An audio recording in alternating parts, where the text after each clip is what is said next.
One of the best ways of adjusting the appearance of any text that you have inserted into your presentation is to use the font and text size tools. PowerPoint offers a wide variety of font styles, sizes, and effects such as bold, italic, and underline that you can use to change the appearance of your text.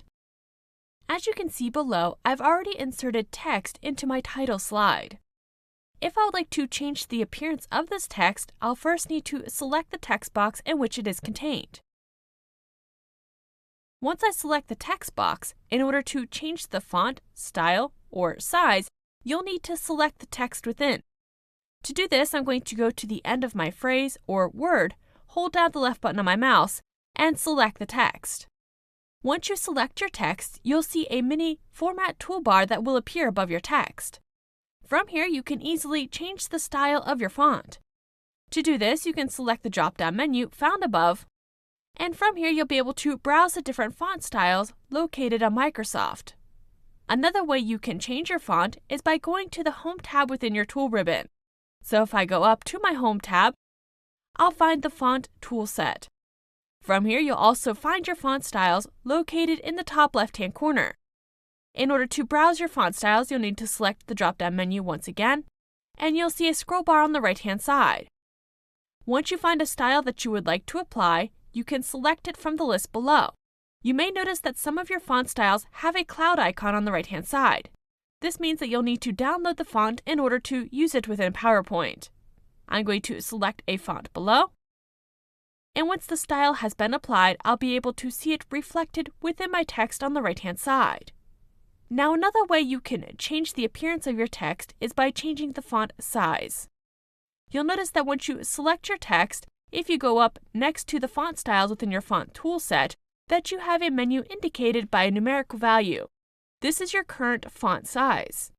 If you'd like to change it to one of the default sizes offered by PowerPoint, you can select the drop-down menu, and you'll see below that you have an array of different sizes. You can browse over each size, and you'll be able to see a preview of what that size would look like in your presentation.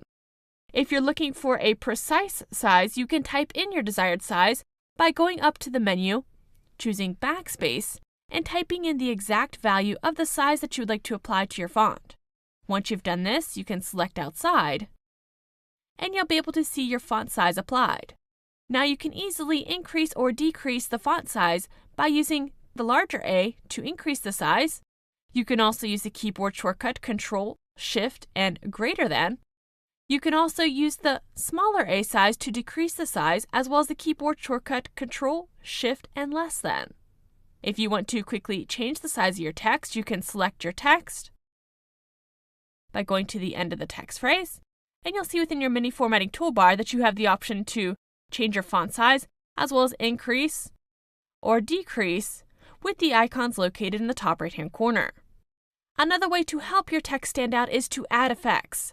So if I select my text box just below, if I want this text to stand out a bit, I can add a few different effects. To add an effect such as bold, you can first select your text by either selecting with your mouse or using the keyboard shortcut Control and the letter A. Once your text has been selected, you can go up to the top left-hand corner of your Home tab, and within the Font tool set again, you'll notice on the left-hand side that you have a few different effects you can apply. To add bold, you can select the bold icon indicated by the B.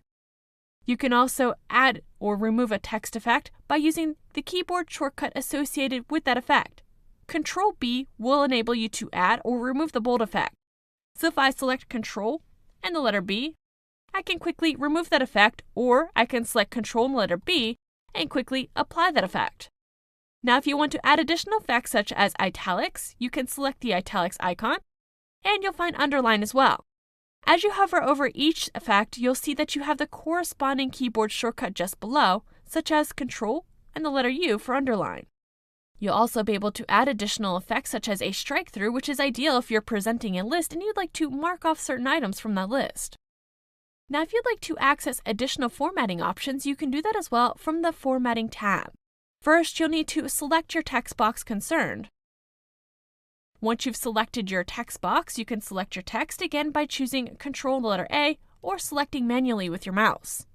Once you've selected your text box and text, you'll notice at the top of your tool ribbon that you have a new tab that will appear.